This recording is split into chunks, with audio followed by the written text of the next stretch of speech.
Você está ouvindo CoBlueCast.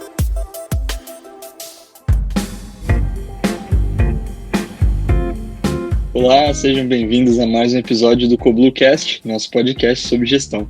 Eu sou o Gustavo Ramos, sócio e CRO da CoBlue, e hoje vou conversar com o Odilo Júnior sobre inovação em hardware. Nada melhor para falar sobre esse assunto do que o Odilo, ele que é partner e head de aceleração da Hards, que é uma aceleradora de software e hardware que atualmente se posiciona como um ecossistema de evolução para startups no segmento da indústria 4.0.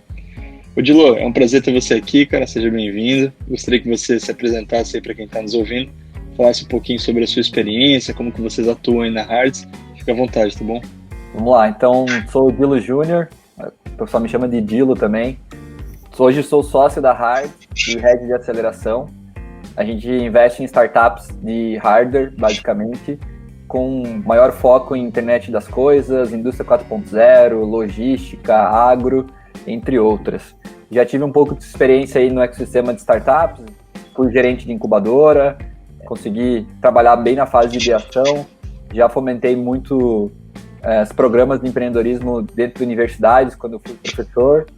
Hoje em dia também temos essa atuação também dentro de comunidades e ecossistema, trabalhando com eventos, fomento de realmente do ecossistema e de comunidades para que a gente tenha mais empreendedorismo e mais startups rodando em nossas regiões, cidades, estados e tudo mais. Bom, então para a gente abrir o tema, né, a gente vai falar sobre inovação em hardware hoje, né, sobre todo esse ponto aí. Eu queria entender primeiro, fazendo só um contexto aí da pergunta, né, a gente aqui em Santa Catarina, mas também se pegar em São Paulo, talvez no Brasil, né, por tudo que eu já vi, a parte de inovação ela é muito vinculada à ideia de software, né, talvez pelo baixo custo de produção, de você começar, né, sem ter necessariamente um produto físico. E já que a gente vai falar de inovação em hardware, talvez seria legal a gente começar apontando algumas das principais diferenças entre inovação em software e em hardware, talvez até sobre como começar, né, a diferença de financiamento e o que tu pensa a respeito. Assim.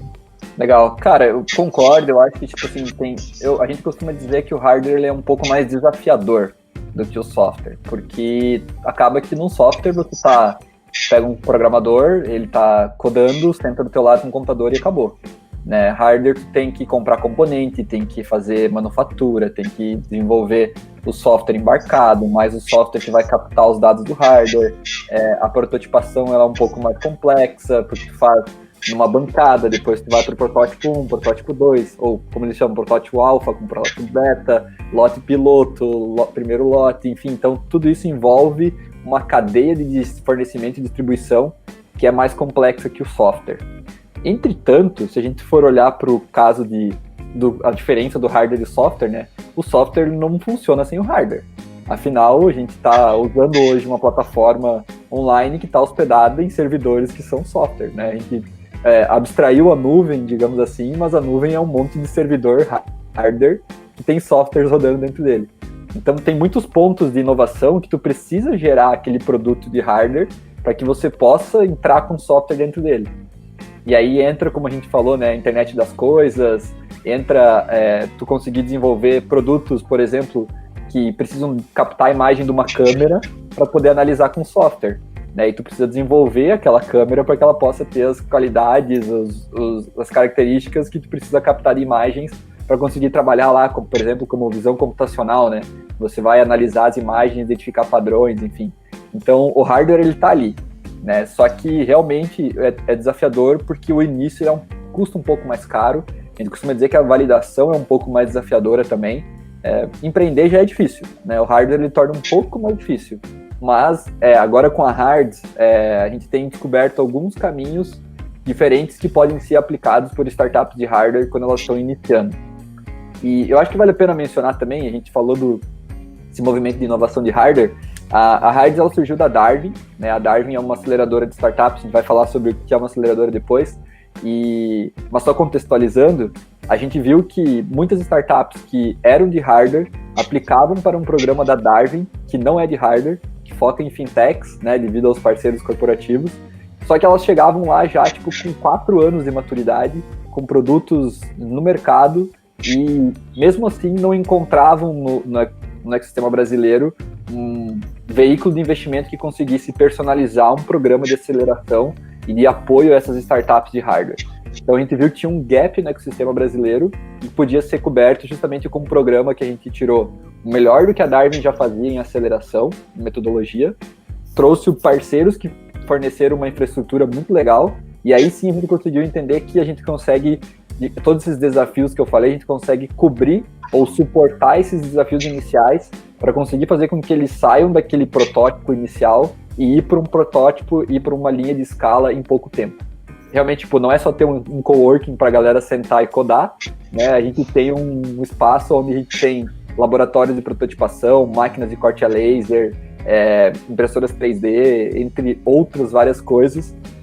Inclusive, no mesmo prédio que a gente tem uma, a gente chama de Contract Manufacturing, que é uma fábrica de lotes pilotos, ou seja, você quer fazer suas 50 unidades, 100 unidades, 200 unidades, no nosso subsolo eles fabricam isso. Então a gente consegue fazer com que uma startup que tem um protótipozinho lá, que ele está testando lá, fazendo aquelas protoboard, né, que é as plaquinhas que vai juntando os fiozinhos, componentes eletrônicos, ele vai evoluindo o protótipo até conseguir chegar nesse protótipo um pouco mais aplicável ao mercado, como já fazendo suas 5 unidades, 10 unidades, e depois indo para 50, 500 unidades no mesmo prédio. Isso que é o grande desafio, porque normalmente quando você está sozinho em casa, você tem que comprar componente da China, você tem que contratar um cara que vai fazer eles chamam, né, o desenho da tua placa, outra pessoa que vai juntar os componentes, e aí outra pessoa que vai fazer o software embarcado. Então, tipo, são vários pontos que tem que conectar e que torna isso muito mais desafiador do que você sentar no computador e codificar, né? Então, a gente conseguiu ver que é uma oportunidade. E aí, cara, se tu for ver o cenário brasileiro hoje, a questão de oportunidade para hardware, a indústria brasileira como um todo, ela é muito antiga ainda. Os equipamentos que a gente vê na indústria são equipamentos que foram comprados há 10, 20 anos atrás, né? E com essa constante de digitalização, tu precisa ter novos produtos que conseguem não simplesmente substituir aqueles, mas se conectar àqueles de alguma forma. Porque tu fazer a troca de uma indústria inteira dos equipamentos deles custa milhões e milhões de reais, né? Agora, se tu criar um produto que se comunica com aquela máquina antiga, você consegue fazer com que a indústria se digitalize acessando um produto novo com os equipamentos antigos que eles tinham. Então é uma oportunidade gigantesca. Teve uma empresa que a gente investiu, que eles fizeram um estudo, só para vocês terem uma ideia, que hoje 92% da indústria brasileira ainda está em 1.0. E a gente já está falando de indústria 4.0. Então olha o mercado e potencial gigantesco que existe para isso. Acho que nesse ecossistema de startups a gente fala que onde tem problema dá para ter solução, né? E acho que até foi você que me falou já uma vez que o pessoal lá fora vê o Brasil como uma oportunidade de investimento justamente pela quantidade de problemas, né? Até bem estruturais, assim, do país que a gente tem para resolver ainda, né? E eu acho que isso gera oportunidade, né? E aí tem pessoas como vocês aproveitando essa oportunidade para fazer um negócio legal. Para quem está nos ouvindo aqui que tem vontade de empreender, ou que às vezes trabalha numa indústria, ou tem uma indústria com algum papel ali dentro, né? Eu acho que talvez esteja pensando nos custos, né? Você até falou aqui de algumas alternativas, trazer outras tecnologias que integrem com as ferramentas antigas, ao invés de ter que repor todo o maquinário, talvez, ali da indústria, né? Mas o que tu vê como forma de financiamento para quem está querendo começar uma startup e não teve a sorte, talvez, da ideia de startup ser necessariamente um software, onde a pessoa pode começar a programar sozinha, mas pensou numa ideia legal que seja de hardware, né? Onde que ela pode procurar oportunidade de financiamento e quais são as opções disponíveis no mercado? Legal. Um bom ponto de falar, de entender primeiro o estágio que você está para você conseguir saber qual que é o melhor caminho de percorrer, né? Então, quem está começando, teve a primeira ideia, está querendo iniciar uma startup de hardware, eu acho que tem muito dessa galera, aquela galera maker, sabe? Que já costuma brincar em casa com uma plaquinha de Arduino e tal, e quer transformar aquilo num produto de alguma forma. Então tem N programas que você pode buscar apoio para conseguir fazer isso. Desde programas como, por exemplo, a gente tem o programa Centelha, que roda no Brasil inteiro, né? O antigo Sinapse de Inovação.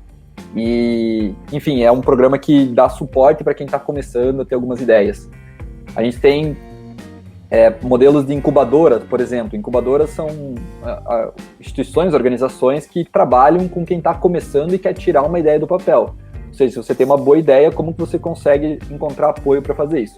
Normalmente as incubadoras elas não suportam financeiramente isso, mas elas dão vários outros recursos que podem ajudar você a economizar muito no início, né? Como suporte, como acesso a laboratórios, quando é vinculado a uma universidade, por exemplo, que isso é bem legal também.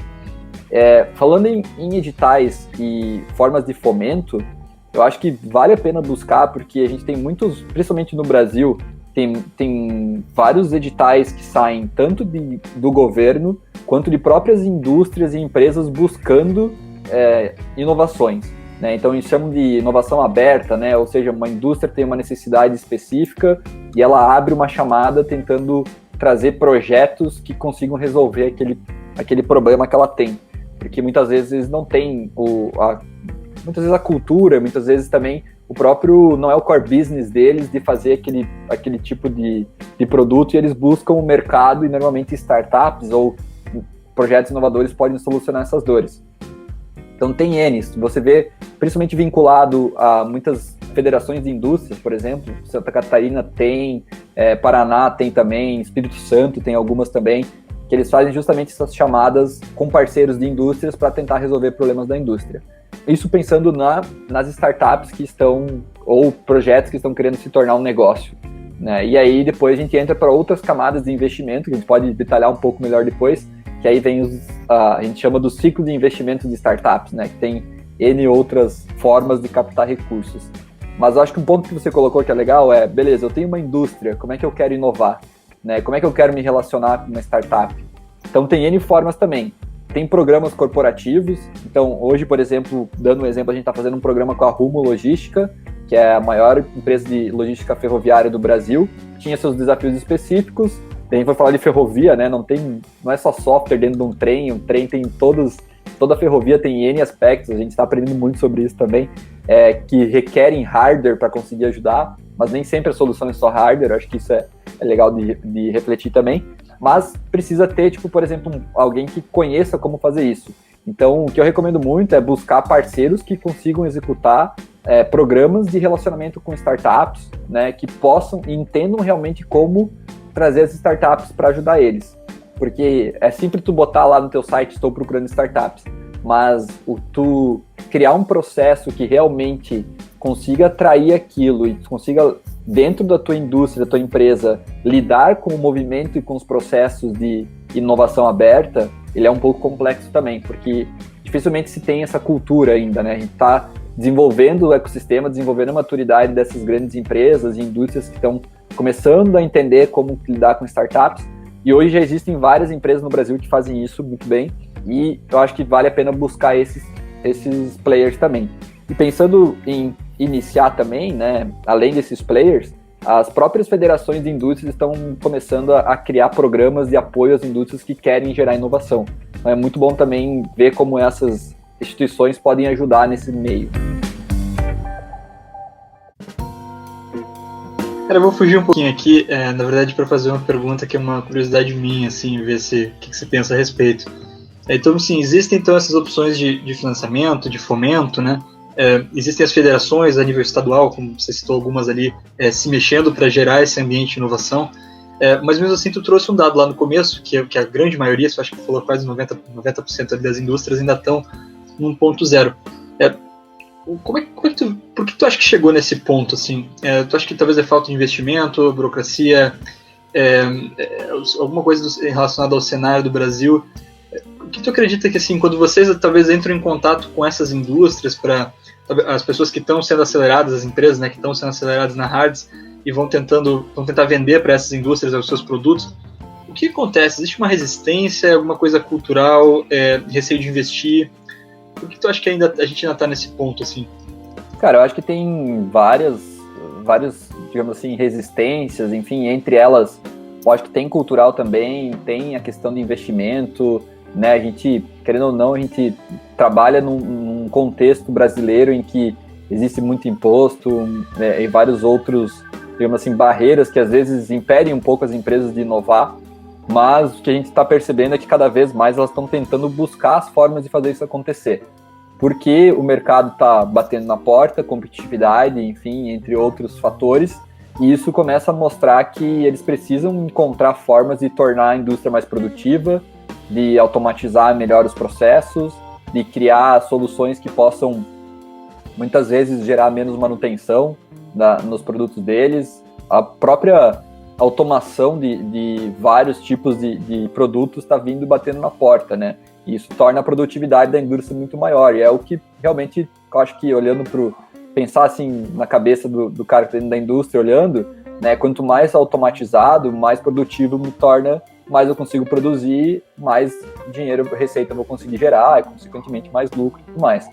Então, eu acho que esses cenários estão vindo, né? Um ponto que é interessante que muita gente fala assim, a automatização vai gerar desemprego e tudo mais, né? E eu acho que, eu vi uma pesquisa uma vez, acho que foi da McKinsey, que eles falaram que a transição da automação industrial americana, mesmo que tirou alguns empregos devido à automação, eles tiveram um crescimento do número de empregos gerados depois que foi muito maior, porque a cadeia virou, né? Ao invés da pessoa estar lá tendo um emprego, digamos assim, de desqualificado, que eles chamam, né? Ele se tornou uma oportunidade dele buscar um emprego mais qualificado. E aí gerou outros empregos, consequentemente, depois da automação, de conseguir criar pesquisa para desenvolver automação, de desenvolver produtos de automação e tudo mais. E eu vi, inclusive, um caso de um cara que trabalhava no chão de fábrica nos Estados Unidos. Claro, estou falando de casos, talvez, raros, enfim, mas eu acho que vale a pena mencionar, um cara que ele viu a automação chegar, ele conhecia a indústria muito bem, e ele se juntou com pessoas que conheciam de tecnologia, desenvolveram um produto de automação que realmente, tipo, entrou na indústria e explodiu de uma forma muito grande. Era um produto de hardware e software, não estou lembrando o nome da empresa agora. Mas eles, justamente, é um cara que trabalhou no chão de fábrica, como se diz, a vida inteira, conhecia aquilo com a palma da mão, encontrou com pessoas que conseguiam complementar aquilo e criou um negócio que gerou automação e eles empregavam mais de 100 pessoas já nessa empresa que gerou esse produto. Então, é algo bem interessante de ver que como das oportunidades que surgem, né, nesse desenvolvimento de produtos para a indústria. Não, ficou bem claro, é que eu acho que esse é um termo que tem se discutido muito, até o que você trouxe no final da questão dos empregos, né? Eu vejo alguns podcasts do Elon Musk falando ali no Joe Rogan, né? Ele tem uma opinião sobre isso, talvez um pouquinho mais catastrófica aí. Alguns outros caras, mais ou menos no mesmo patamar, têm opinião completamente contrária da dele. Então acho que ainda tá um pouco em aberto, né? O que vai acontecer com a automação, com a mudança nos empregos, né? O que realmente vai acontecer. Mas, cara, eu queria puxar para um outro tema agora, falando ainda de hardware, mas quando a gente fala em hardware é muito aberto, né? Mas tem uma série de tecnologias que estão por trás disso. Você citou antes ali impressão 3D, falou de IoT, falou de Arduino, né? Tem todas essas coisas ali. Uma das que eu vejo que está mais em alta, e ela saiu, se não me engano, numa pesquisa que eu li há alguns anos, da Deloitte, sobre algumas das tendências de tecnologia para os próximos anos, que era a IoT, né? Internet of Things. Será que você poderia conceituar um pouco para o pessoal que está ouvindo o que é esse conceito e o que você tem visto de IoT na hardware ou no mercado como um todo? Claro, basicamente a internet das coisas, né, o Internet of Things, é justamente tu transformar qualquer coisa de produto conectado à internet. Então, exemplos bons são, tipo assim, a geladeira da tua casa agora é conectada à internet, né, da tua cafeteira conectada à internet e você poder botar fazer café do teu celular, né, ou seja, tu tem alguma coisa conectada à internet, né, só que, claro, isso tem N aplicações. Como exemplo, que eu acho muito legal, vou dar o exemplo de uma empresa que a gente investiu, que é de Santa Catarina, lá do oeste de Santa Catarina. Também, olha, a gente voltou a falar de oportunidades, né? Eles trabalhavam com a indústria alimentícia lá, frigoríficos, né? Que tem muita exportação de carne que vem do oeste catarinense. E eles identificaram uma necessidade que era a perda de cargas refrigeradas, né? Ou seja, sai lá do frigorífico, da indústria frigorífica, vai para um caminhão frigorífico, né, que transporta lá do oeste catarinense até os portos, seja no litoral de Santa Catarina ou outros pontos de saída para exportação. Só que acontecia muito que dava problema nos ar-condicionados dos refrigeradores, dava problemas de setagem incorreta das temperaturas. E aí, como resolver isso? Internet das coisas. O que eles fizeram? Eles criaram um hardware que eles conectam esse hardware à máquina que refrigera a carga, né, no caminhão, e ao invés de só monitorar a temperatura, eles conseguem atuar remotamente nessa temperatura. Então, o que acontecia muitas vezes? Incorretamente, o motorista do caminhão que deveria setar a temperatura, setou a temperatura ao invés de -10, setou 10 graus. Então, isso acontecia várias vezes, tá? E foi uma abordagem que eles conseguiram ver.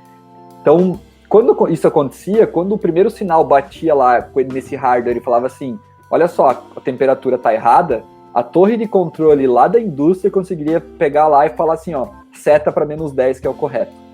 E aí, isso ligado à internet no sistema, manda para o hardware que está lá no caminhão e seta a temperatura correta que deveria ter sido setada. E, cara, hoje, para você ter uma ideia o quanto isso é interessante, né? A gente conheceu eles, estavam com cerca de 4.000 cargas monitoradas e setadas. Eles estão hoje chegando nas 30.000. É incrível ver a resposta que eles tiveram, porque alguns clientes que eles tinham chegavam para eles e falavam, cara, eu perdi uma carga de R$1,5 milhão na semana passada. Eu não quero mais perder isso. E a partir do momento que eles começaram a atuar, eles pararam de ter essas perdas. E a gente tá falando de perdas de alimentos, né? Que, cara, é incrível ainda a gente ter, né? Tem N outras consequências disso, mas ver que eles conseguem transformar um refrigerador, digamos assim, do caminhão que era burro, né? De certa forma, não era digital, em algo digital controlado remotamente. Então, era bem interessante de ver, porque você conseguia ver, tipo, eles conseguem fazer o tracking, né, o rastreamento de onde está a carga, além de setar a temperatura, eles faziam um monitoramento. Então, eles mostravam para nós, assim, lá no mapinha deles, tipo, um caminhão passando lá próximo da Cordilheira dos Andes, no Chile, e eles vendo, tipo, que a pessoa diminuiu a temperatura porque estava num lugar frio, sabe? Então, tipo, eles podiam verificar isso também, que causa um negócio de, tipo, usar menos diesel, né, para poder refrigerar. Então, tipo, várias coisas que eles conseguiram perceber e começavam a resolver com base nessa solução. Então, a internet das coisas realmente é uma tendência e tem muita aplicação.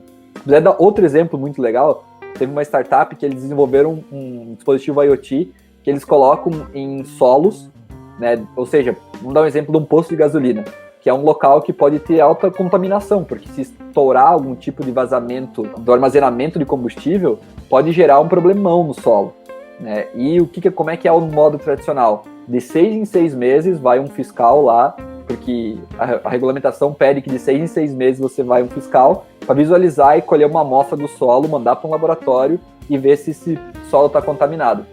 E aí tu já pensa, pô, se o cara vai hoje lá, ele pega a amostra, manda para o laboratório, depois de alguns meses sai o resultado. Se amanhã já começou o vazamento, ele só vai descobrir que o vazamento ocorreu daqui 6 meses. Depois disso, para tu descontaminar uma área que talvez pode atingir até um lençol freático, por exemplo, e causar impactos ferrados, cara, já foi 6 meses. Então, o que eles fizeram? Eles construíram um dispositivo IoT que eles colocam nas bombas dos postos lá, que fica subterrâneas, né, que fica armazenado, e a partir do momento que acontece um vazamento, que é identificado no solo, ele manda um alerta falando assim, ó, o sensor tal, naquela região tal, acusou um vazamento químico na região e pode ocasionar mais coisas, então corre pra lá, sabe? Tipo, e, cara, fazendo de uma forma que custa o mesmo do que a contratação que eles têm que fazer de um fiscal. E, enfim, cara, N formas de aplicar hardware, né? A gente chama de um conceito de hardware como serviço, né? Ou seja, tu tem o hardware e aí tem a plataforma, software que puxa esses dados e entrega informação para a gestão da galera. Então isso é bem legal e é uma aplicação muito real de IoT, assim, que está bem interessante nos resultados que eles estão tendo. Nossa, cara, fantásticos exemplos.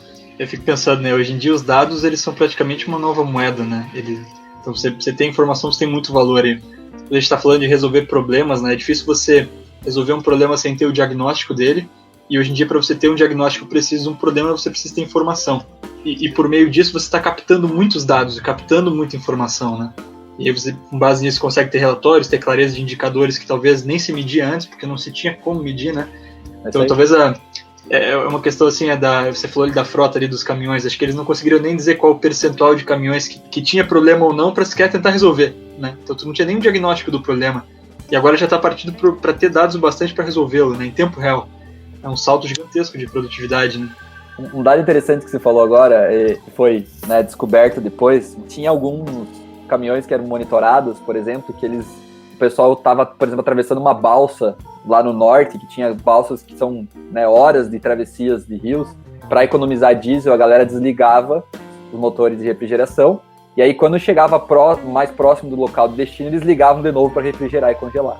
Ou seja, cara, isso poderia danificar os alimentos ali, né? E a partir do momento que ele está monitorando e conseguindo setar a temperatura de forma automática, não faz mais isso. Tu começa a ter dados para tomar e evitar erros na hora de transportes, que é um dos casos, né? E é incrível como tu vai descobrindo coisas que realmente às vezes tu não imagina, né?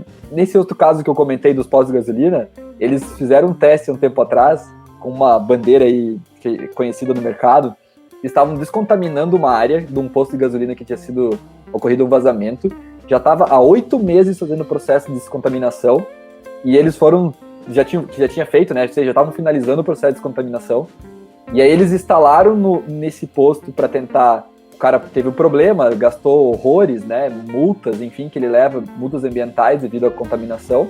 E quando eles instalaram para, tipo assim, agora vamos ter uma solução segura, na hora da instalação eles já descobriram que ainda estava contaminado o solo. Ou seja, que o processo de descontaminação não estava correto. E conseguiram ajudar eles a interpretar onde que estava errado. Então, tipo, o cara já estava sem dados, né? E a partir do momento que ele colocou, na hora ele descobriu que ele já estava com o processo errado e que precisava fazer de novo a descontaminação, porque ia dar mais problemas ainda. E conseguir extrair esses dados é um desafio gigantesco, né? E cada vez mais a gente vê que o hardware, né, pode ser um dos meios de conseguir esses dados para conseguir fazer uma tomada de decisão mais correta.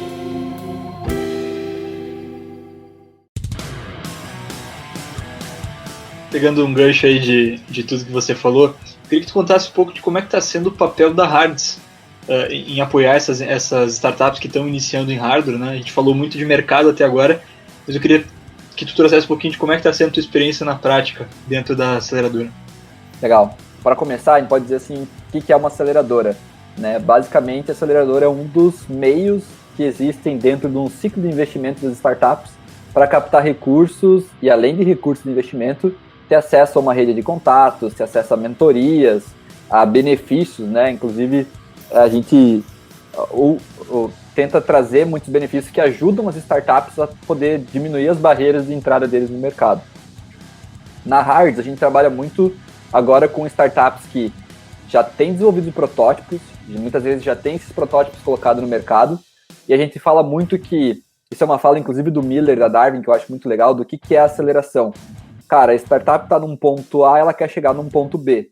O meu papel é acelerar esse processo de chegar no ponto B. Seja ele com acesso ao mercado, novos parceiros, novos contratos, enfim. Seja colocar dinheiro para desenvolver produto, seja, como a gente tem muito na Hards, captar recursos por editais de fomento para conseguir fazer P&D para desenvolver melhor o produto. Então tem N formas de fazer isso. É claro que antes disso pode ocorrer de procurar um investidor anjo, por exemplo, né?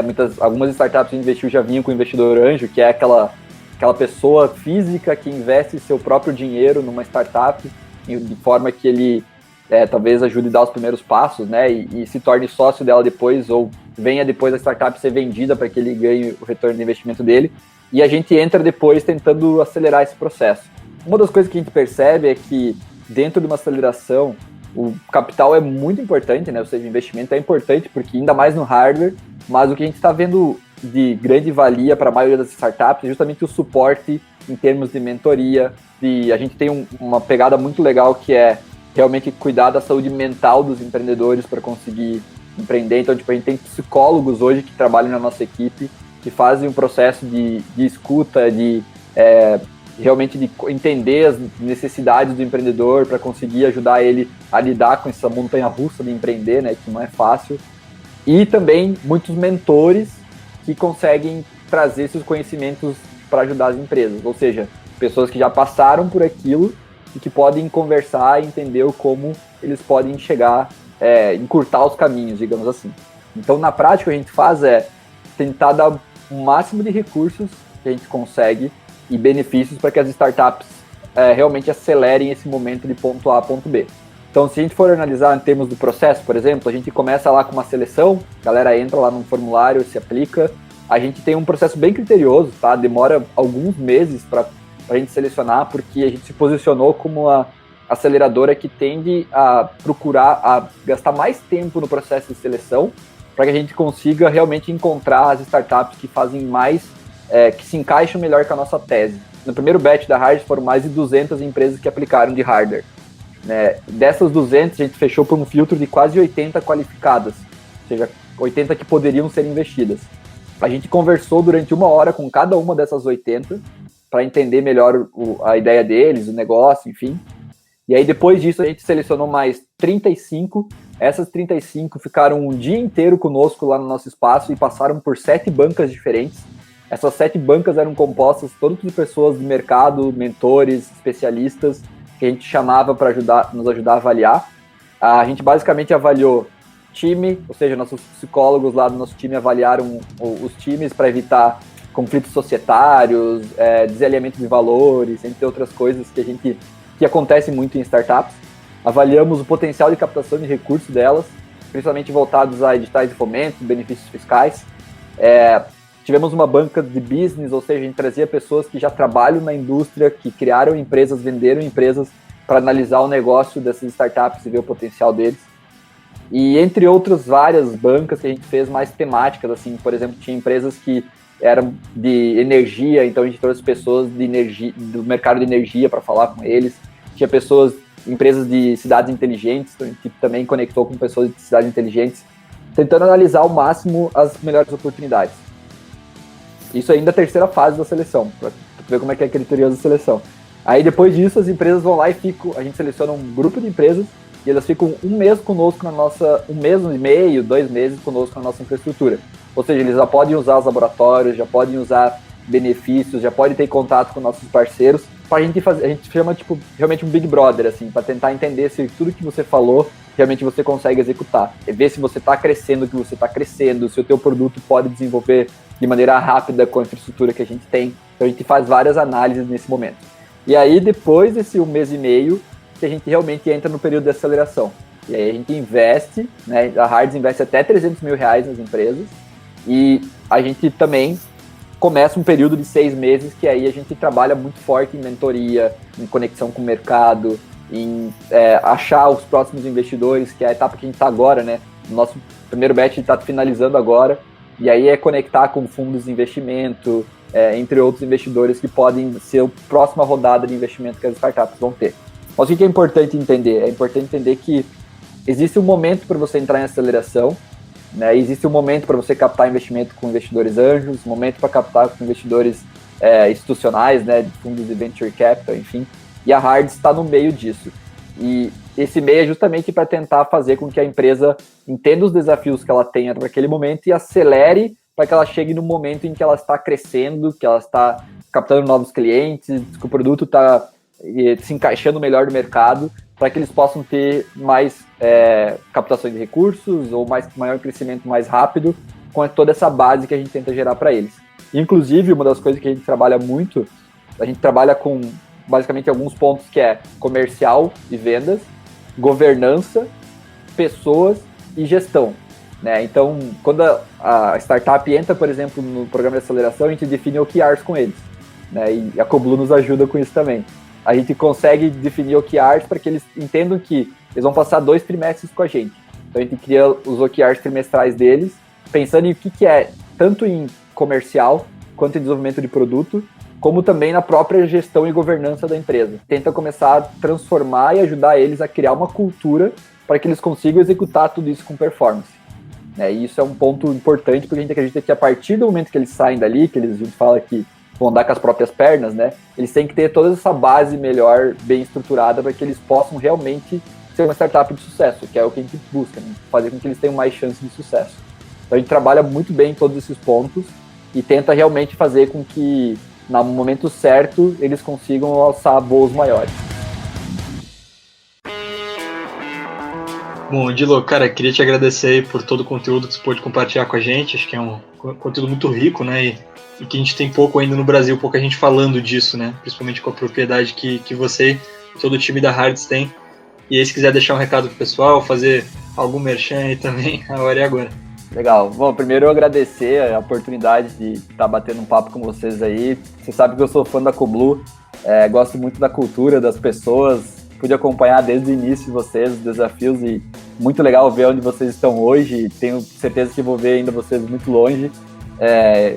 Quero muito poder comemorar com vocês isso também. A gente está sempre muito próximo. E a gente está à disposição. Acho que, como a gente vem dizendo, um dos nossos objetivos é também fomentar esse ecossistema de startups, principalmente de hardware, né, que é um pouco da nossa especialidade, mas qualquer outro tipo de iniciativa que a gente possa colaborar, a gente está sempre aberto, está sempre disposto a ajudar, porque a gente acredita muito que empreendedores e, por consequência, as startups também, né, são uma grande força para o nosso país, e a gente quer que isso, de alguma forma, possa impactar muito mais e tornar o nosso país muito melhor. Então, agradecer mais uma vez. Se quiserem conhecer mais da Hard, é só acessar nosso site. A gente coloca muito nosso coração aí para ajudar a galera. E agradecer mais uma vez também, porque a gente sabe que quanto mais conteúdo a gente compartilhar, mais as pessoas vão estar educadas a respeito disso, a respeito de startup, de hardware, de gestão, né, como vocês fazem muito. E a gente fica à disposição. Valeu! Você acabou de ouvir CoBlueCast. Acesse www.coblue.com.br.